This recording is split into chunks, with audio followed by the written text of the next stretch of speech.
మౌన పోరాటం మౌన పోరాటం. నువ్వు నోర్మై. ఏదైనా జరిగిందంటే చాలు ఇంట్రెస్టింగ్ గా ఇన్వాల్వ్ అయిపోతావు. లేదే, అలాంటివి ఎవరికి జరగకూడదని అందరికీ చెప్పి అవేర్నెస్ తీసుకొద్దామని. ఆపు. అవేర్నెస్ తీసుకొస్తుందంటే అవేర్నెస్. ఇప్పుడు ద్వారక అవంతిని ఇంటికి తీసుకొచ్చేశాడు. వాళ్ళిద్దరూ ఇదివరకటి కంటే స్ట్రాంగ్ గా ఒకరినొకరు అతుక్కుపోయి ఉన్నారు. వాళ్ళనలా చూస్తుంటే నాకు కింద నుంచి మీది దాకా మండిపోతుంది. త్వరలోనే నువ్వు వచ్చేస్తావు, ఆ ప్లేస్ లో నువ్వుంటావు అని నేను చాలా ఆశలు పెట్టుకున్నాను. కానీ మనం ఒకటి అనుకుంటే దేవుడు ఇంకొకటి అనుకున్నాడు. అంతేలే, మంచేదో చెడేదో దేవుడికి తెలీదా? అదేలే, మనకి ఏది మంచిదో దేవుడు అదే చేస్తాడు అంటున్నాను. అంటే ద్వారక అవంతిని తెచ్చేసుకుంటే రుద్ర అతన్ని వదిలేయాలంటున్నావా? అంటే ఏం జరిగినా రుద్ర ద్వారకని వదలదు, అతన్ని పెళ్లి చేసుకుంటుంది. ఏం రుద్ర, చేసుకుంటావా? ఎందుకు చేసుకోను? లేదంటే రుద్రతో ఫస్ట్ నైట్ చేసుకుని ఇప్పుడు వదిలేస్తాడా? వదిలేస్తే రుద్ర ఊరుకుంటుందా? ఊరుకోను.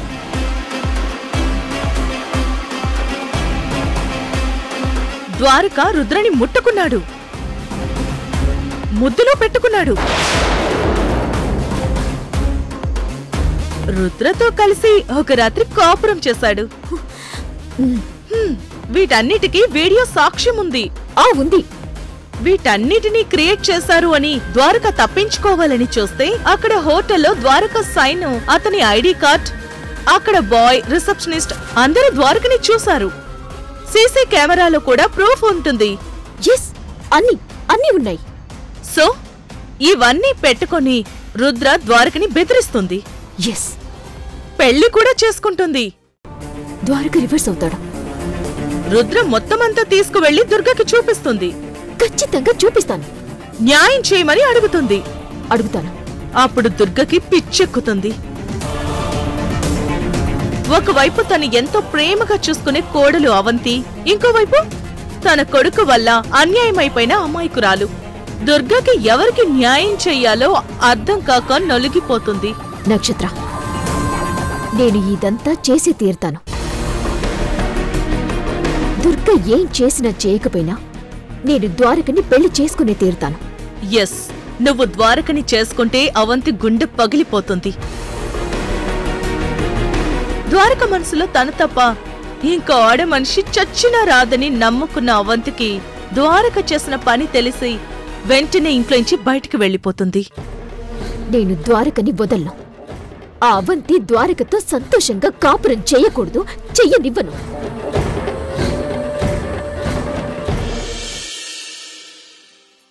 ఏంటమ్మా నువ్వు చెప్తుంది నిజమా? అవునమ్మా. అంటే ఇన్ని రోజులు మన ఇంట్లో ఉండి నాన్నకి ధైర్యం చెప్పింది, నాకు చదువు నేర్పించింది, మొత్తం అన్నీ చేసింది నువ్వు కాదా? కాదు, ఆవిడ నాకు సొంత పెద్దమ్మా. ఏంటమ్మా ఇది? అస్సలు నమ్మబుద్ధి కావట్లేదు. నేను నిజంగా ఆ పనులన్నీ నువ్వే చేసావనుకున్నాను. అక్క చాలా తెలివైంది కదమ్మా. తను ఏ పని చేసినా అంతా కరెక్ట్ గా చేస్తుంది. ఈ విషయం విని నాకు సంతోషించాలో, నీకు చూపు రాలేదని బాధపడాలో అర్థం కావట్లేదమ్మా.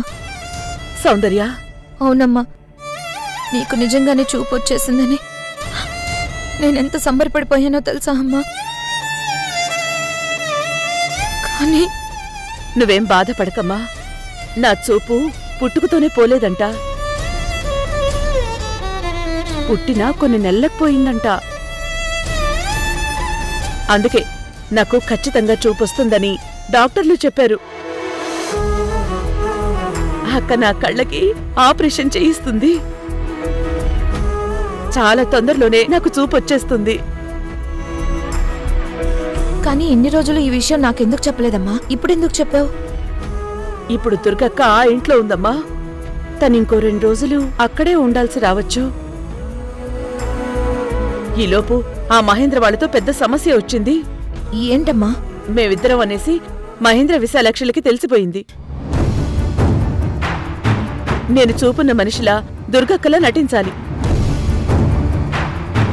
లేదంటే నాకు చూపు రాలేదని నేనందరినీ చీటింగ్ చేశాననేసి కోర్టులో కేసు వేసి మొత్తం ఆస్తంతా తిరగరాయించేసుకుంటారు. అందుకే నాకు నువ్వు గోదావరి సాయం చేస్తూ ఉండాలి. వాళ్ళ దృష్టి నా మీద పడకుండా ఉండేలా, పడినా వాళ్ళని ఎలాగోలా బురిడి కొట్టించి తప్పించుకునేలా చెయ్యాలి. అలాగే అమ్మా, చేద్దాం. కానీ ఇలా ఎన్ని రోజులు? నాకు ఆపరేషన్ అయ్యేంతవరకు, మీ నాన్న లేచి తిరిగేంతవరకు. అప్పటి వరకు నేను దుర్గక్క ఇద్దరం కలిసి వీళ్ళకి దొరకకూడదు.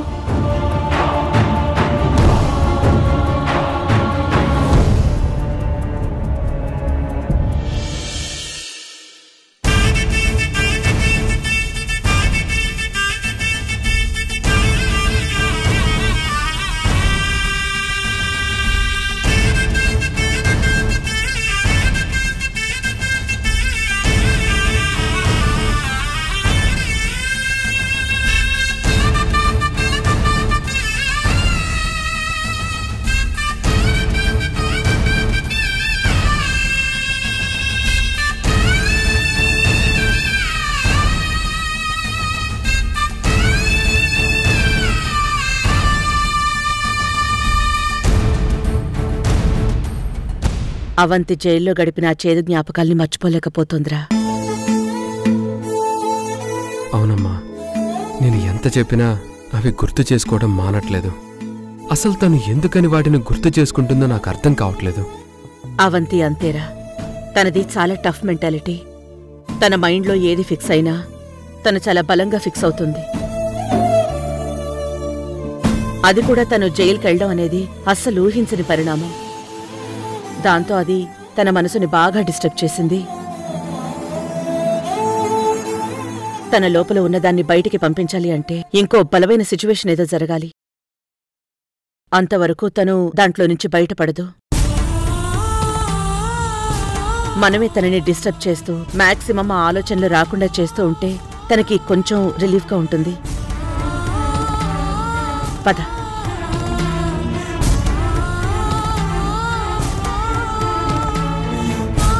అవంతి, ద్వారకా, ఏంటవంతి? ఏం లేదు. ఎందుకలా ఉన్నావు? అబ్బే ఏం లేదు, నేను బానే ఉన్నాను. వంట చేస్తుంటే ఏదో అనీజీగా అనిపించి ఇలా వచ్చి కూర్చున్నాను.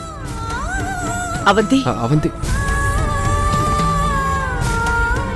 పద ద్వారకా.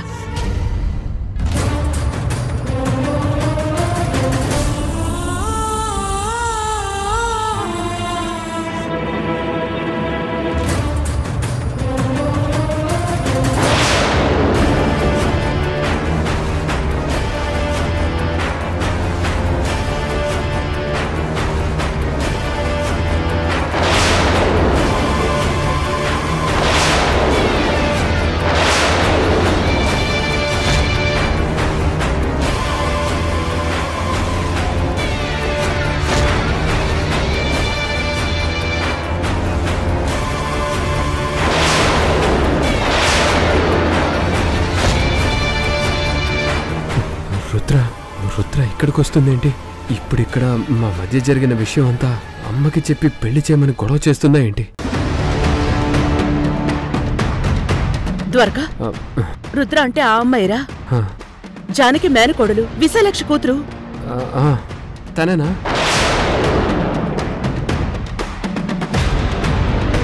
ఆ అమ్మాయి ఇక్కడికెందుకు వస్తోందిరా? నన్ను ఇక్కడ చూసింది అంటే మొత్తం మ్యాటర్ అంతా ఓపెన్ అయిపోతుంది. చాలా పెద్ద ప్రాబ్లం అవుతుంది.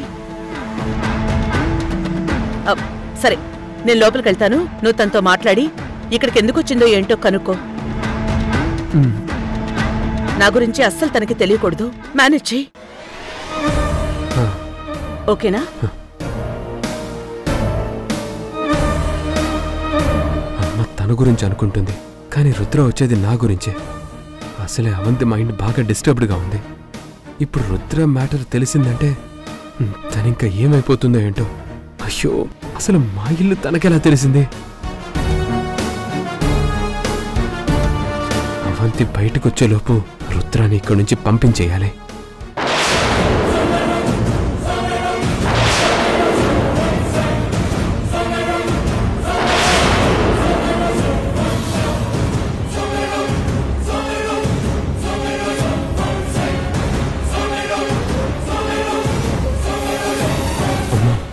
చూసేసింది.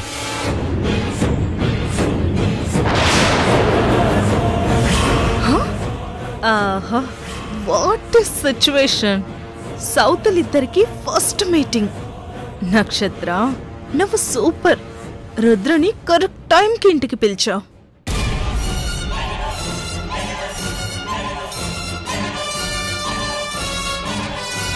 ఎవరండి మీరు? ఐమ్ రుద్ర. నేను అవంతి.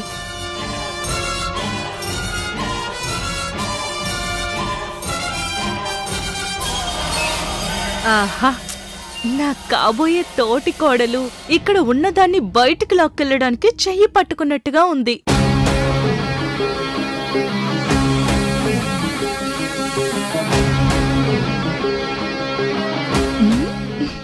ప్రవరాఖ్యుడు ఇక్కడే ఉన్నాడా? బాగా టెన్షన్ లో ఉన్నాడు. ఇప్పుడు ఆట ఇంకా బాగుంటుంది.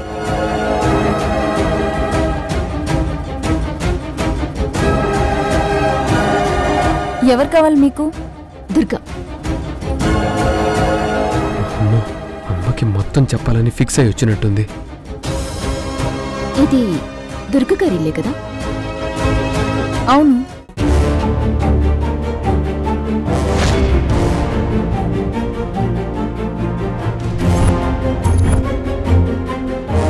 సిఐ ద్వారకా ఉండేది ఈ ఇల్లే కదా?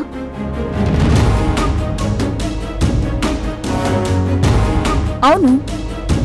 ఆయనతో పనా?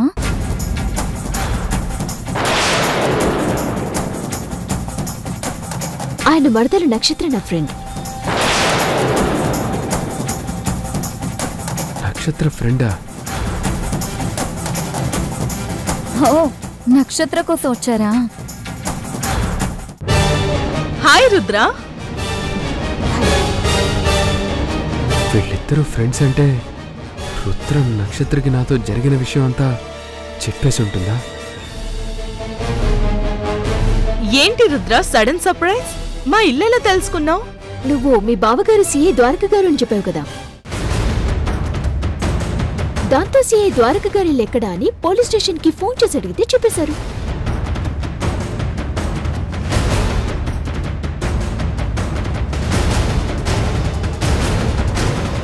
అంటే ఇప్పుడు నువ్వు నాతో పనుండొచ్చావా? మా బావగారు సిఐ ద్వారక గారితో పనుండొచ్చావా?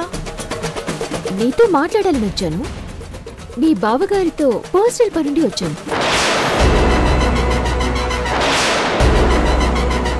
పనా? ఆయనతో పనుంటే పోలీస్ స్టేషన్కి వెళ్ళాలి. ఇంటి దగ్గరకు వస్తే ద్వారక అస్సలు ఒప్పుకోడు, తిడతాడు. ఆయన నన్ను తిట్టడు.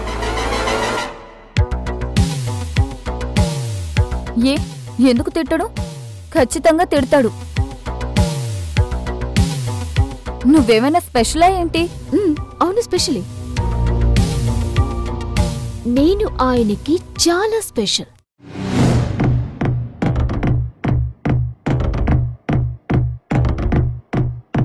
వీళ్ళిద్దరూ మాట్లాడేసుకుంటున్నారు. ఎలాగైనా ఆపాలి. ఏంటి స్పెషల్? మా ఇద్దరి మధ్య బాబోయ్, బాంబు బ్లాస్ట్ అయిపోతుంది. ఇప్పుడు ఏం చేయాలి? మీ ఇద్దరి మధ్య ఏం జరిగింది? హేయ్, ఏంటి మా ఇద్దరి మధ్య ఆగిపోయాం? కంప్లీట్ చెయ్యి. మా ఇద్దరి మధ్య చాలా స్టోరీ ఉంది. బాబోయ్, స్టోరీనా? ఏంటా స్టోరీ? అది క్రైమ్ స్టోరీ.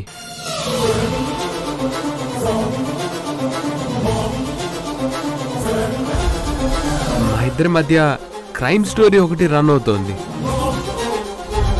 క్రైమ్ స్టోరీ ఏంటి ద్వారకా? ఒక అమ్మాయికి అబ్బాయికి మధ్య ఒక లవ్ స్టోరీ రన్ అవుతుంది. రొమాంటిక్ స్టోరీ రన్ అవుతుంది.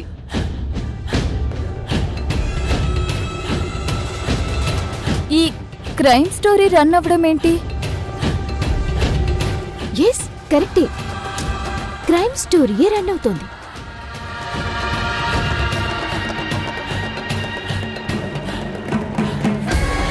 ఒక నేరం చేసిన మనిషి స్టోరీ.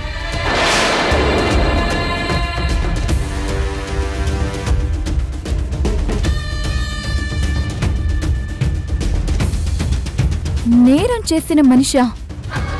ఎవరతను?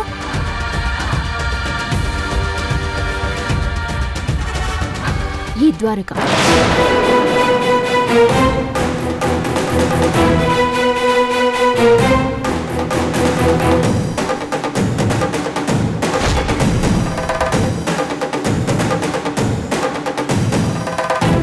ద్వారకానా? అదే నేరస్తుడి స్టోరీ అంటే నా కస్టడీలో ఉన్న ఓ నేరస్తుడి స్టోరీ.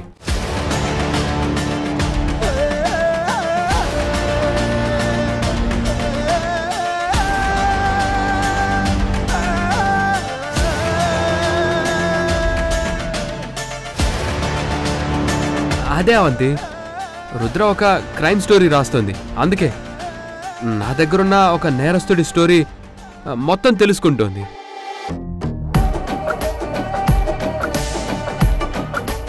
అంటే నీకింతకు ముందే ఈ రుద్ర పరిచయమా? పరిచయమే. ఒకసారి మా స్టేషన్కి వచ్చి తన గురించి చెప్పి క్రైమ్ స్టోరీస్ గురించి అడిగితే నాకు ఇంట్రెస్ట్ అనిపించింది. నేను రోజు నేరస్తుల్ని ఎలా పట్టుకుంటాను, ఏ కేసు ఎలా డీల్ చేస్తాను అన్నీ చెప్తున్నాను.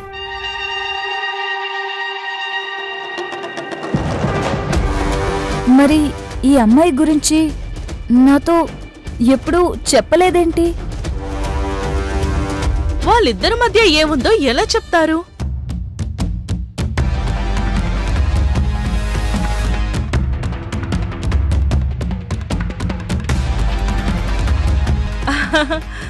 అదే అవంతి, వాళ్ళిద్దరి మధ్య ఏముందని చెప్తారు అంటున్నాను. అంతే.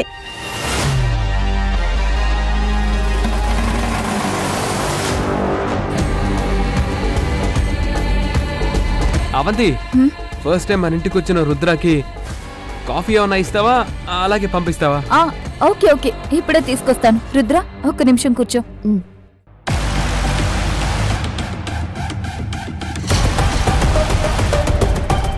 రుద్ర, నీతో కొంచెం మాట్లాడాలి.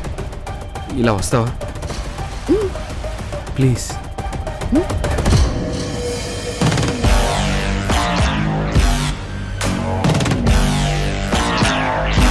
ఆహా, వరూదిని ప్రవరాక్యుడి జోడి సూపర్. అవంతి, ఇప్పుడు జరిగిందేంటో తెలుసా? నీ ఫ్యూచర్ ఎలా ఉంటుందో చెప్పే ఎగ్జాంపుల్. ఫ్యూచర్ లో నీ మొగుడు ద్వారక ఈ రుద్రతో ఇలా పక్కకి తీసుకువెళ్లి రొమాన్స్ చేస్తూ ఉంటాడు. నువ్వు వాళ్ళిద్దరికి ఇలా వంటగదిలో అన్ని వండి పెట్టి అనిదాన్లా మిగిలిపోతావు.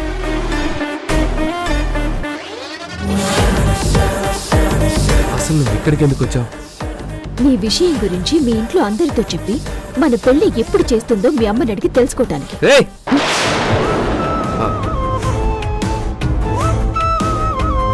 ఓకే ఓకే, నేను నిన్ను రిక్వెస్ట్ చేసి అడిగాను కదా, నాకు కొన్ని రోజులు టైం ఇవ్వమని. కొన్ని రోజులు కాదు, అవంతి కేసు విషయం తేలే వరకు టైం అడిగా. అవంతి బయటకు వచ్చేసింది, నేను నీ ఇంటికి వచ్చేసాను. అవంతి కేసులో నుంచి బయటకు వచ్చిందే కానీ ఆ ట్రాన్స్ లో నుంచి ఇంకా బయటపడలేదు. అది నాకు సంబంధం లేదు. ప్లీజ్ రుద్ర, అర్థం చేసుకో. నేను నిన్ను అర్థం చేసుకున్నట్టు ఈ కడుపు అర్థం చేసుకోదు.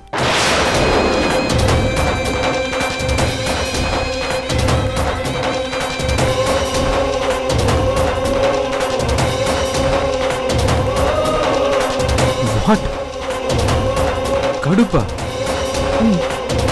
ఇంకో 25 రోజులు ఆగితే ఆ న్యూస్ కన్ఫర్మ్ చేస్తాను. వాట్?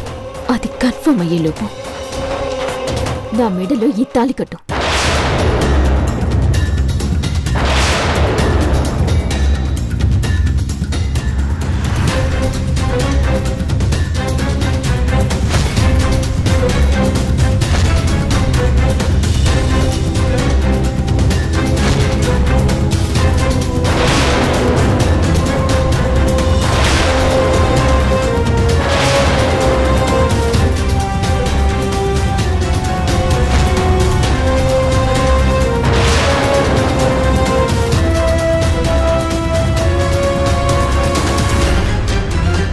ప్లీజ్ రుద్ర, నీకు దండం పెడతాను, దయచేసి ఇలాంటి పనులు ఇక్కడ చేయకు. అవంతి చూస్తే తట్టుకోలేదు.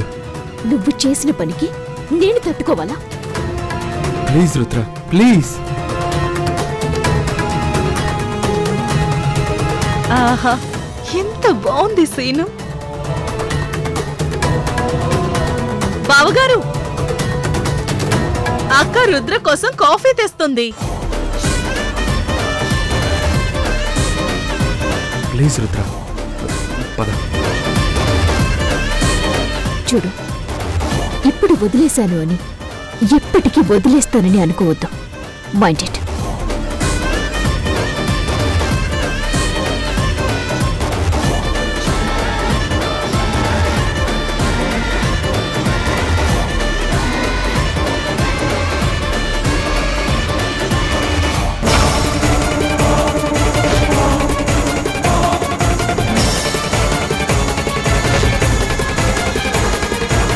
విశాలాక్షి,